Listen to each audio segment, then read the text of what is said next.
How much time do you spend every day working on your dream? In the last 90 days, how many books have you read?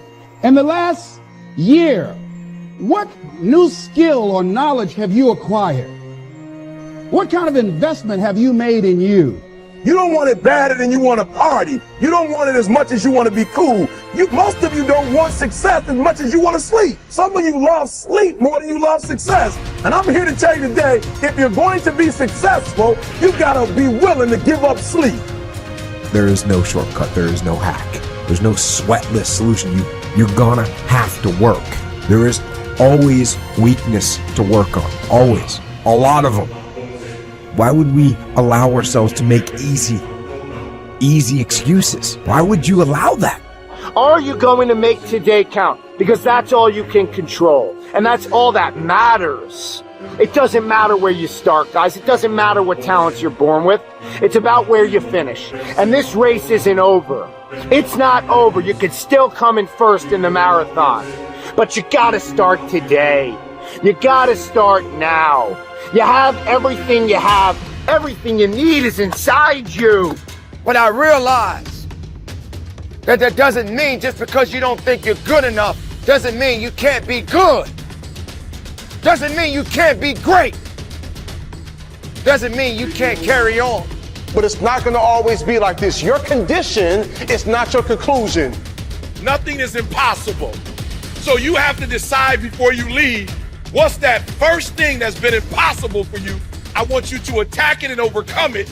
Because if you run from the adversity that you're going through today, you'll forever be at that level in which you're going through for the rest of your life.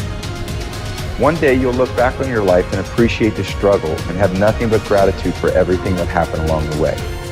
And you come to recognize that in return, you're given the chance to earn the greatest edge of all, and one that can never be taken away. You have enough right now to change your life. You have enough right now to flip this world upside down. You have enough. You got enough power. You got enough anointing. You got enough grace. You got enough patience. You got enough gifting to make your money, get out of debt, get yourself together, and change everything about your world. Realize that you have the ability to make an impact. You have an opportunity to change that story in your head. Put yourself out there, because when you do, amazing things happen. The essence of life is growth. The essence of life is growth, to do the best you can. And here's what's interesting. Humans are the only life form that will do less than they possibly can. Humans are the only life form that will settle for less. Every other life form except human beings strive to its maximum capacity. How tall will a tree grow? Approximately as tall as it possibly can. You never heard of a tree growing half as high as it could. No, trees don't grow half. Trees send their roots down as deep as possible, stretch their limbs up as high as possible, produce every leaf possible and every fruit possible. As a matter of fact, you never heard of a human physically growing half. We keep growing until we're done. Now that's a part of life we can't control. It's genetically coded. And that's probably why we keep growing till we're done. Because we can't control that part. It's the rest of our growing that we control. The growing of our minds, the expansion of our minds, that we can control. And that's what tends to get away from us. All life forms inherently strive to their max except human beings. Now, why wouldn't human beings strive to their maximum possibility? Here's why. Because we've been given the dignity of choice. It makes us different than alligators and trees and birds. The dignity of choice makes us different than all other life forms. And here's the choice: to become part of what we could be, enough to get by, or to become all that we can be. My best advice for you is to choose the all. Earn all you can, make all the friends you can, read as many books as you can, develop as many skills as you can, see as much as possible, do as much as possible, make as much fortune as possible, give as much of it away as possible. The max. There's no life like it. I'm telling you, once I got on track, I've never looked back. Pick up the challenge. Go for it.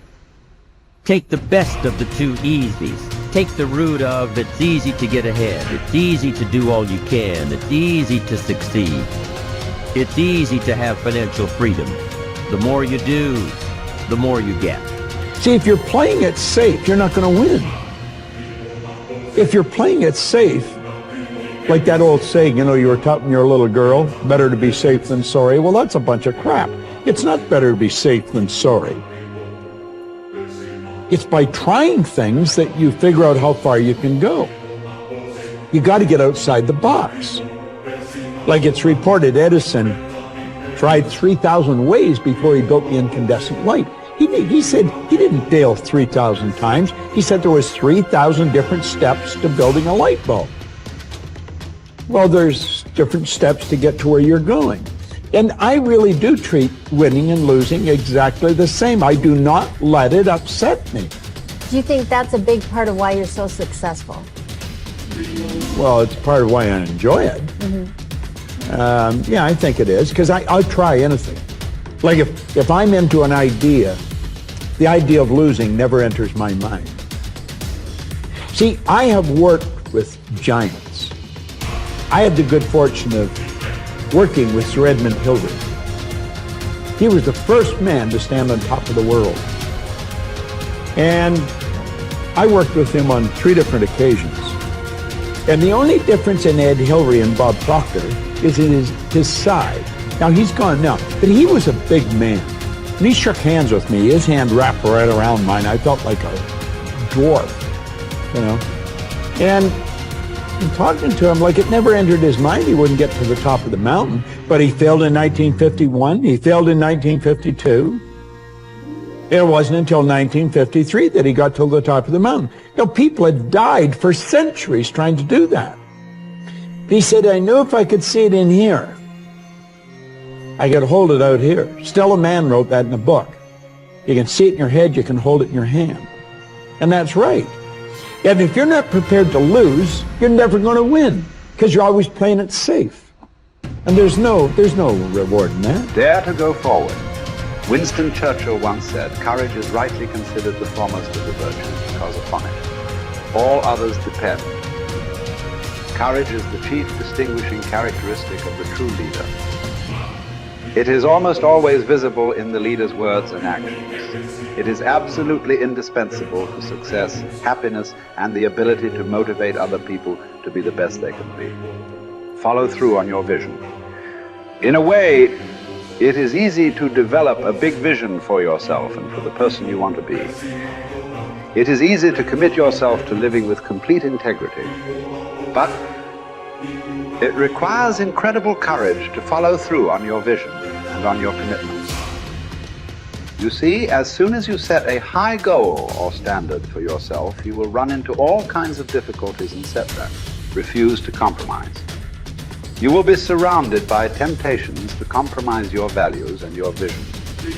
You will feel an almost irresistible urge to get along by going along.